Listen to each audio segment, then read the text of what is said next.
Nah, ini pengguna BBM Pertalite siap-siap ya, karena penjualan BBM subsidi itu akan kembali diperketat pada akhir tahun ini. Rencananya masyarakat desil 9 dan 10 ini kategorinya ekonomi atas ya, tidak boleh lagi beli Pertalite. Penjualan BBM subsidi Pertalite bakal lebih diperketat pada akhir tahun ini. Hal itu dibahas dalam rapat koordinasi antara Menteri Keuangan Purbaya Yudisadewa dan Menteri SDM Bahlil Lahadalia di kantor Kemenke Selasa lalu. Purbaya menjelaskan pembatasan penjualan Pertalite bertujuan memastikan penyaluran BBM subsidi itu tepat sasaran. Nantinya kelompok masyarakat desil 9 dan 10 atau kategori ekonomi atas tidak boleh lagi membeli Pertalite. Namun untuk sepeda motor dipastikan tetap boleh mengisi BBM Pertalite. Jadi tadi kita membahas kemungkinan implementasi pembatasan subsidi Pertalite untuk yang tingkat atas, mungkin yang kuartal 10, 9, 10, supaya nanti bukan sekarang ya, beberapa bulan kemudian kita bisa kurangi secara bertahap. Sedang kita pelajari sistemnya. Saya juga sudah sempat melihat sistem Pertamina sudah cukup baik sehingga siap bisa dilaksanakan. Menyangkut dengan pembatasan itu, nanti kan ada jenis kendaraan, ya. Jangan pakai BMW, pakai Mercy, masa pakai minyak subsidi. Itu yang dimaksudkan oleh Pak Menteri tadi. Bahlil menyebut selama ini masih banyak kelompok masyarakat ekonomi atas yang menikmati Pertalite bersubsidi, termasuk kategori desil 9 dan 10 yang merupakan kelompok di peringkat 20% teratas dari sisi kesejahteraan ekonomi. Akibatnya negara harus menganggarkan subsidi BBM hingga ratusan triliun rupiah setiap tahunnya. Kebijakan pembatasan berpotensi menghemat anggaran subsidi hingga 17 triliun per tahun. Tim Liputan iNews melaporkan. Dan pemirsa, subsidi berdasarkan desil tepat sasaran atau justru ganjil. Nah, penjualan BBM subsidi akan kembali diperketat. Kelompok masyarakat desil 9 atau 10 ini kategorinya ekonomi atas. Ini nantinya tidak boleh lagi membeli Pertalite. Apakah aturan ini menjadi solusi agar subsidi tepat sasaran atau justru membuat masyarakat semakin tak nyaman? Karena sekarang kan yang menengah aja katanya udah turun nih levelnya ke kelas bawah. Nah, untuk membahasnya lebih lanjut telah bergabung bersama kami Ketua Pengurus Harian Yayasan Lembaga Konsumen Indonesia, ada Mbak Niti Emiliana, dan juga pengamat ekonomi energi UGM, ada Bang Fahmi Radi. Assalamualaikum, selamat sore Mbak Niti, Bang Fahmi. Waalaikumsalam. Ya, dengan Juno di studio, terima kasih. Dan pemirsa, sebelumnya kami juga sebenarnya sudah mengundang perwakilan dari Kementerian SDM, namun belum bisa bergabung karena semuanya masih sibuk nampaknya. Nah, saya izin ya Bang Fahmi, saya ke Mbak Niti dulu boleh? Ya, Mbak Niti, ini kalau dari perspektif konsumen ya, bagaimana YLKI melihat rencana pembatasan Pertalite ini, Mbak Niti? Ya, sebenarnya dari kacamata perlindungan konsumen, tujuan dari subsidi tepat sasaran ini sebenarnya adalah prinsip yang sah. Jadi memang ini upaya pemerintah agar subsidi itu tidak bocor kepada kalangan yang memang sebenarnya mampu. Dan ini kan sebenarnya karena sumber daya negara seharusnya memang diprioritaskan pada masyarakat yang memang membutuhkan.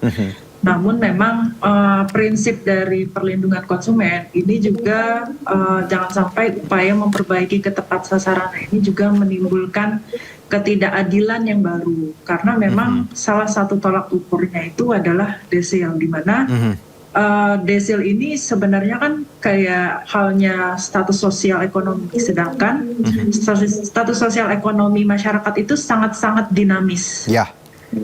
Dinamisnya itu mungkin hari ini ada kemampuan yang lebih, tapi mungkin besok hari ataupun minggu depan ada kemampuan yang kurang karena mungkin ada tunggakan ataupun ada kebutuhan yang lebih, atau misalnya ada pemecatan dari pekerjaan dan segala macamnya.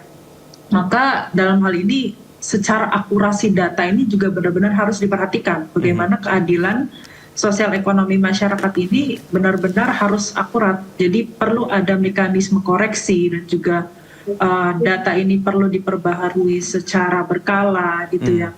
Dan ketika memang konsumen yang masih membutuhkan Pertalite kehilangan aksesnya hanya karena kesalahan ataupun keterlambatan data ini akan menjadi persoalan yang baru. Oke. Jadi siapa yang menerima subsidi dan juga bagaimana. Mbak Niti, ada cara lain nggak sih untuk kita memilah-milih ini kan, karena seperti yang saya sebutkan di awal bahwa memang kan kondisi ekonomi tadi dinamis sekali, yang menengah pun bisa turun sebenarnya ya levelnya dengan kondisi tadi ada PHK segala macam. Ada cara lain nggak menurut Anda yang juga lebih detail dan memang tepat, tidak hanya berdasarkan desil misalnya, Mbak? Iya, makanya perhitungan dari sosial ekonomi itu desil itu juga patut untuk diperbaharui. Ini kita mungkin mengingat dari penggunaan data DTSEN yang kemarin ada penonaktifan secara massal dari BPJS Kesehatan ya. Kemarin aja itu secara transisi menimbulkan polemik yang besar dengan catatan tidak ada hak atas informasi yang jelas untuk transisi dan juga mereka tidak tahu mereka itu di desil berapa gitu. Dengan alasan desilnya itu perhitungannya seperti apa, penggajiankah, pengeluarankah, pemasukan atau tanggungan-tanggungan yang lain gitu ya, dasarnya seperti apa. Jadi prosesnya itu seharusnya memang tidak serta-merta langsung di-cut semuanya. Tapi dasarnya adalah konsumen itu harus diberikan informasi terlebih dahulu terkait desilnya. Lalu juga apa haknya dan juga terkait dengan bagaimana mekanisme mereka mendapatkan hak akses subsidi tersebut gitu. Jadi tidak boleh langsung dilakukan secara massal. Ya, sepihak juga gitu. Oke, baik. Menarik. Selanjutnya, saya ke Bang Fahmi. Bang Fahmi, kalau kita baca ya niat pemerintah untuk mengurangi kebocoran subsidi dengan menyasar tadi desil, beberapa desil, secara hitungan energi dan fiskal, menurut Anda kebijakan ini baguskah atau ada dampak tertentu menurut Anda, Bang Fahmi? Nah, upaya untuk membatasi pembelian BBM subsidi agar tepat sasaran, saya kira itu sangat tepat gitu ya. Tapi ini beberapa kali diwacanakan dan akan terapkan, tetapi kan selalu gagal. Kalau kemudian sekarang menggunakan mekanisme desil 9 dan 10, saya kira juga sangat tidak tepat dan sulit diterapkan gitu ya. Tadi misalnya Mbak Niti mengatakan proses keadilan tadi, karena desil 9-10 ini kan dinamis gitu ya, sehingga ini akan selalu berubah. Nah kemudian yang kedua, bagaimana implementasi di lapangan, bagaimana petugas SPBU itu mengetahui bahwa dia desil 9 atau desil 10 gitu ya. Ini sama juga dengan sebelumnya pernah akan diterapkan berdasarkan CC kendaraan sepeda bermotor. Ini juga akan sulit diterapkan di lapangan gitu ya.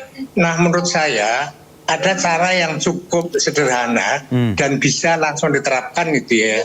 Jadi menurut saya yang boleh membeli BBM subsidi Pertalite atau juga solar itu yang pertama adalah sepeda motor. Saya kira sepeda motor itu layak untuk menggunakan BBM subsidi gitu ya. Ojol sekalipun saya kira dia layak. Nah kemudian yang kedua kendaraan angkutan orang dan angkutan barang. Nah dengan kriteria yang sangat sederhana itu dengan mudah SPBU akan mengimplementasikan tadi kalau sepeda motor, angkot plat kuning, truk dengan 8 roda tadi itu boleh. Di luar itu maka tidak boleh diberikan untuk membeli BBM subsidi. Itu saya kira sangat sederhana dan itu bisa diimplementasikan dan saya kira itu mencapai rasa keadilan gitu ya. Nah di luar tadi khususnya pemilik mobil pribadi gitu ya, maka dia tidak boleh membeli BBM subsidi dan harus berpindah ke Pertamax. Itu barangkali yang bisa segera diterapkan gitu Mas. Iya, menarik Bang Fahmi bahwa ketika kita bicara cara yang sederhana ya tadi sepeda motor, angkutan umum itu pasti harusnya diperbolehkan untuk Pertalite, sementara kalau kendaraan pribadi ya harus mau nggak mau harus beri Pertamax. Nah saya ke Mbak Niti bahwa ada cara yang sederhana loh Mbak, sebenarnya simple yang dibilang Bang Fahmi juga, dan mungkin sebagian kita berpikir ya kenapa enggak, kenapa ada cara yang menurut Anda cara seperti ini bisa diterapkan nggak sih daripada kita pakai desil 9-10 yang let's say ini kan abu-abu sekali, saya pun belum tentu masuk 9-10 atau teman-teman saya sebenarnya. Iya, memang Indonesia ini kita tahu lah data itu sumbernya dari A, B, C aja terkadang Ya. berbeda-beda. Validitas datanya itu berbeda-beda. Dan ini pun desil ini sebenarnya, dan desil dan juga data pengeluaran per kapita kita kan sebenarnya beda. Pengeluarannya berapa, pemasukannya berapa itu pun juga beda. Nah, validasi dan pemutakhiran data itu sebenarnya yang harus menjadi kunci dan cross checknya. Tapi sebenarnya karena ini negara juga harus mengingat bahwa fokus dari negara itu bukan hanya untuk mencegah orang mampu menerima subsidi, tapi juga harus memastikan bahwa setiap masyarakat juga membutuhkan itu, yang membutuhkan itu juga memiliki akses yang sama, dan juga berdasarkan dari kebutuhan masyarakat dan juga ketersediaan. Misalnya Pertamax-nya lagi kosong, hanya ada Pertalite, sedangkan dia desilnya yang tinggi. Terus masa nggak boleh beli Pertalite karena misalnya Pertamax-nya lagi kosong atau lagi pengisian? Itu kan sesuatu hal yang sekiranya perlu dipertimbangkan juga, bahwa kebutuhan masyarakat dan juga sebagai hak masyarakat untuk mendapatkan akses yang sama. Jadi bukan serta-merta data desil ini menjadi data yang mutlak seharusnya ya, bukan menjadi data yang mutlak untuk menjadi pendistribusian atau pembatasan hal tersebut, karena mencegah orang yang mampu membeli subsidi itu sebenarnya prinsip untuk tepat sasaran, tapi negara juga jangan lupa bahwa setiap masyarakat itu juga membutuhkan akses BBM tersebut. Oke, tapi Mbak, kalau hitung-hitungannya Mbak Niti ya, yang konsumsi Pertalite ini kelompok desil 9-10 ini porsinya besar nggak sih Mbak? Atau sebenarnya nggak terlalu besar? Ya, itu sebenarnya menurut saya yang punya data nanti dari Pertamina-nya ya. Tentu kami tidak punya data secara besar seperti itu, secara rigid dan kaku. Tapi memang ada prinsip konsumen itu juga harus memiliki kecerdasan dan kesadaran. Di mana mereka ketika mampu, seharusnya mereka secara sadar tidak untuk membeli BBM subsidi, karena itu adalah hak masyarakat lain yang butuh, yang sekiranya butuh gitu, yang sebagai BBM tepat sasaran tersebut. Oke. Gitu. Baik, Bang Fahmi, kalau pertanyaannya gini Bang, kan konsumsi Pertalite kelompok yang ekonomi atas nih kan kalau dinilai besar nggak sih Bang sebenarnya, atau memang angkanya nggak terlalu besar? Jadi kalau ada pembatasan di angka yang tidak terlalu besar ini, signifikan nggak kebijakan ini? Nah, saya kira konsumen yang ke Pertalite itu kan cukup besar gitu ya. Baik. Nah, belum lagi ditambah misalnya sekarang ini kan disparitas harga Pertamax dan Pertalite itu kan sangat menganga gitu ya. Nah, itu akan mendorong juga migrasi konsumen dari Pertamax ke Pertalite, sehingga beban subsidi untuk Pertalite ini akan semakin membengkak, kuotanya bahkan bisa jebol. Tadi misalnya antrian di mana-mana itu terjadi karena Pertalite-nya jebol disebabkan tadi perpindahan tadi gitu ya. Nah, sehingga memang perlu ada pembatasan penggunaan BBM subsidi khususnya untuk Pertalite tadi. Dan selama ini selalu diwacanakan yang berkaitan dengan mekanisme dan selalu gagal gitu ya. Dulu misalnya menggunakan Pertamina sudah diuji coba ternyata gagal juga. Menggunakan kriteria CC misalnya, ini juga sulit diterapkan. Bagaimana petugas akan ngecek CC-nya tadi, pakai barcode, masih juga ada yang tidak berhak dapat barcode juga itu ya.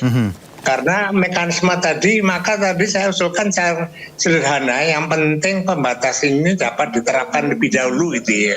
Maka tetapkan saja sepeda motor, kemudian angkot, dan juga truk yang mengangkut kebutuhan pokok tadi. Nah, itu cukup sederhana dan petugas SPBU dengan mudah mengenalinya.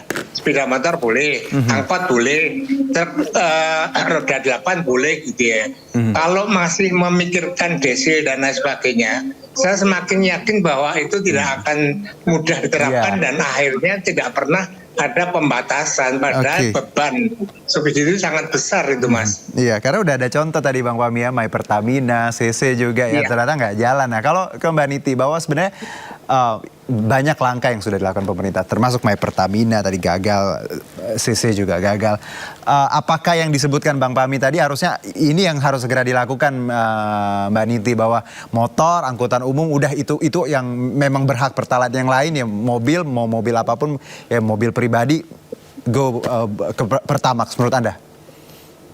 Iya, memang saya setuju bahwa ada kepentingan umum seperti angkutan umum ataupun memang plat kuning itu memang dan UMKM misalnya ya, pedagang itu berhak untuk mendapatkan BBM subsidi dan juga masyarakat bawah. Tapi memang untuk pembatasan ini memang agak sedikit rancu terkait dengan status sosial ekonomi dan juga kemampuan gitu, karena untuk validitas data yang perlu harus diperbarui ini pun juga, dan juga kemampuan mobil pribadi, misal mobil pribadi tapi masih kredit, itu kan juga ada pengeluaran yang lebih. Benar. Gitu.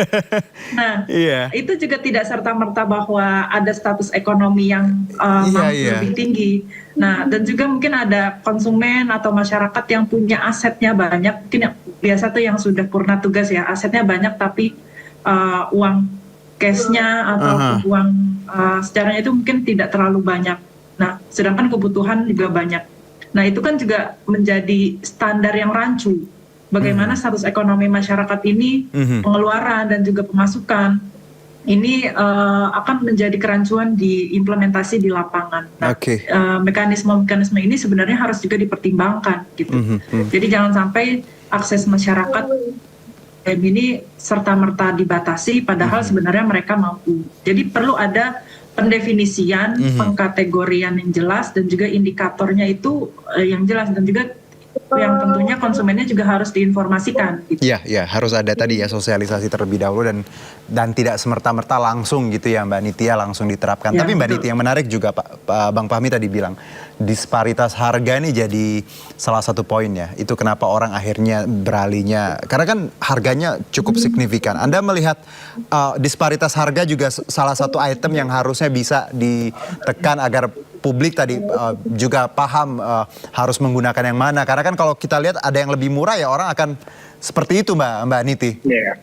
Iya, itu benar-benar sangat mempengaruhi. Dulu itu kan Pertamax tidak setinggi ini. Dulu mungkin masyarakat banyak yang menggunakan Pertamax, tapi karena ada kenaikan harga yang mempengaruhi pengeluaran mereka, jadi berpikir dua kali untuk menggunakan Pertamax yang sama, sehingga ada penurunan dan migrasi itu juga mempengaruhi gitu. Jadi fluktuasi harga pasar dan juga bukan harga Pertamax saja ya atau BBM lain, tapi kan dari komoditas pasar yang lain itu juga mempengaruhi pengeluaran masyarakat gitu ya. Jadi range Pertalite dan Pertamax itu cukup jauh gitu. Jadi ketika mau ada pengambilan keputusan ya tentu merasa yang lebih murah ya yang itu yang dipilih gitu. Itu sebenarnya yang sifat konsumen, mempertimbangkan kemampuan ekonomi mereka. Mbak, kalau ada anggapan nih, mungkin masih singkat aja Mbak Niti sebelum saya ke Bang Fahmi. Efisiensi ini ibaratnya memindahkan beban biaya dari negara ke konsumen, karena harusnya negara dong yang hadir gitu. Anda melihat ini Mbak? Ya, tentu sebenarnya prinsipnya kami setuju untuk terkait dengan tepat sasaran. Tapi memang prinsip memindahkan beban negara kepada masyarakat itu yang saya tidak setuju. Itu yang seharusnya malah negara yang harus hadir membantu masyarakat, bukan masyarakat yang sekiranya menerima beban-beban dari negara tersebut. Jadi prinsipnya dan pemikirannya itu harus diperbaiki lah gitu. Harusnya negara yang membantu masyarakat. Iya, apalagi kan kategori kita kan negara berkembang ya Mbak, masyarakatnya juga masih banyak yang survive gitu ya. Nah kalau saya ke Bang Fahmi, Bang, dengan formula yang pemerintah coba terapkan ini ya Bang ya, tadi untuk menekan biaya subsidi agar ya tidak bengkak seperti itu. Ada nggak sih Bang Fahmi cara lain agar kita tetap hemat energi, subsidinya tepat sasaran selain dengan desil dan ataupun dengan tadi sepeda motor dan angkutan umum? Ada cara lain menurut Anda sebagai pengamat Bang Fahmi? Nah tadi kalau subsidi yang diberikan pada sepeda motor dan angkot tadi, maka pemilik kendaraan pribadi tadi ini mau tidak mau kan dia harus pindah ke Pertamax. Nah, dengan Pertamax yang harganya mahal tadi, maka pemilik mobil pribadi tadi dia akan berusaha hemat tadi gitu ya. Tapi kalau dengan harga Pertalite yang murah, barangkali dia akan boros. Itu barangkali salah satu cara juga untuk menghemat gitu ya, BBM bersubsidi tadi. Saya setuju dengan Mbak Niti tadi masalah keadilan misalnya. Tapi masalahnya itu kan tidak mudah. Harus dikaji dulu misalnya. Sekarang kan masih mau dikaji, kemudian terapkan, saya nggak yakin itu akan bisa diterapkan seperti halnya yang sebelum-sebelumnya itu. Tapi kalau yang sederhana ini terapkan dulu, sepeda motor dan angkot dan truk misalnya. Nah, setelah diterapkan situ kan ada penghematan yang cukup besar gitu ya. Sambil kemudian nanti dievaluasi, barangkali pemilik mobil pribadi yang pensiunan misalnya, atau juga yang digunakan untuk Grab atau ojol gitu ya, itu barangkali bisa juga dapat subsidi dengan kriteria tertentu gitu ya. Jadi terapkan dulu yang sekarang supaya ada penghematan gitu ya. Ini mengingat juga bahwa fiskal kita ini kan semakin membengkak, semakin berat bagi perekonomian Indonesia. Jadi selesaikan dulu itu. Nah, sambil nanti dievaluasi terkait dengan masalah keadilan, masalah beban rakyat tadi gitu ya. Nah, di negara misalnya Malaysia itu justru orang kaya dapat subsidi gitu ya, karena BBM yang RON 95 itu dapat subsidi karena budgetnya, anggarannya Malaysia itu memenuhi untuk memberi subsidi. Tapi kalau sekarang kita ini beban subsidinya itu kan semakin berat gitu ya, maka ada urgensi untuk segera dilakukan pembatasan dulu sambil dievaluasi. Jangan dibalik, dievaluasi mekanismenya dulu baru diterapkan, tidak akan pernah diterapkan seperti yang pernah terjadi sebelumnya itu, mulai Pertamina sampai Barcode itu selalu gagal untuk diterapkan itu, Mas. Bang Fahmi, kalau saya tanya terkait ini Bang, elektrifikasi ya, listrik ya, apakah ya kendaraan listrik, plus kita tahu tadi Pak Prabowo beberapa jam yang lalu baru saja launching MOLI ya, motor listrik nasional. Anda lihat bahwa apakah ya infrastruktur kita dan kesiapan kita dan mungkin ya kemudahan rakyat untuk memiliki kendaraan listrik itu bisa jadi solusi mungkin Bang Fahmi menurut Anda? Ya, itu bisa jadi solusi tapi jangka panjang, Mas. Baik. Karena itu mengubah behavior gitu ya, dari konvensional ke listrik. Ini butuh berbagai pertimbangan juga selain infrastruktur tadi. Ketersediaan infrastrukturnya itu kan masih terbatas. Nah, kemudian mengubah perilaku tadi itu tidak mudah, banyak pertimbangan yang harus diberikan. Misalnya orang Indonesia kalau beli kendaraan bermotor itu berpikir nanti kalau dijual lagi harganya jatuh atau tidak misalnya. Ini juga akan menjadi pertimbangan beralih ke listrik, tetapi jangka panjang saya meyakini kalau itu direncanakan dengan baik gitu ya, maka pada saatnya akan menjadi solusi. Tapi jangka pendek ini untuk menyelamatkan fiskal kita yang semakin hancur gitu ya, ini tidak akan bisa teratasi. Kecuali pembatasan tadi segera diterapkan gitu, Mas. Oke, Mbak Niti. Terakhir Mbak Niti, bagaimana Anda dari YLKI dan tanggapan Anda, mungkin closing statement apa yang bisa kita petik hari ini dan bagaimana pemerintah harusnya bersikap dengan segera, baik itu tadi untuk kebijakannya, pengetatannya agar tepat sasaran, Mbak Niti? Ya, tentunya secara prinsip YLKI mendukung untuk adanya penyaluran distribusi BBM subsidi tepat sasaran ini ya. Tapi memang tadi prinsipnya jangan sampai negara memindahkan beban kepada rakyat, karena di sini juga rakyat membutuhkan kehadiran negara. Dan tentunya secara pendistribusian ini juga harus ada unsur keadilan dan juga keberlanjutan. Maka dari data itu sebenarnya juga sangat penting, tapi memang harus divalidasi dan juga dimutakhirkan data, dan perlu ada sosialisasi secara luas dan juga perlu ada mekanisme pengaduan dan juga mekanisme banding ketika konsumen merasa berhak. Harus ada banding di situ bahwa konsumen sebenarnya berhak untuk mendapatkan itu. Jadi unsur-unsur dari prinsip perlindungan konsumen ini Ya. juga harus menjadi prioritas utama. Oke. Mbak Niti, Bang Fahmi, terima kasih banyak atas bincang singkatnya. Ini juga jadi perhatian kita semua masyarakat. Kalau ya tadi mampu, dimohon ya jangan pakai subsidi orang, beli yang seharusnya gitu ya kalau yang mampu. Dan tadi pemerintah juga jangan asal ambil kebijakan, tapi benar-benar dilihat nih desilnya, kondisi ekonominya. Karena nggak semuanya itu yang terlihat baik-baik saja itu baik-baik saja ya. Mbak Niti dan juga Bang Fahmi. Terima kasih semuanya. Semoga ada kabar baik di bulan kemerdekaan ini. Terima kasih Mbak Niti dan juga Bang Fahmi. Terima kasih, selamat sore. Selamat sore.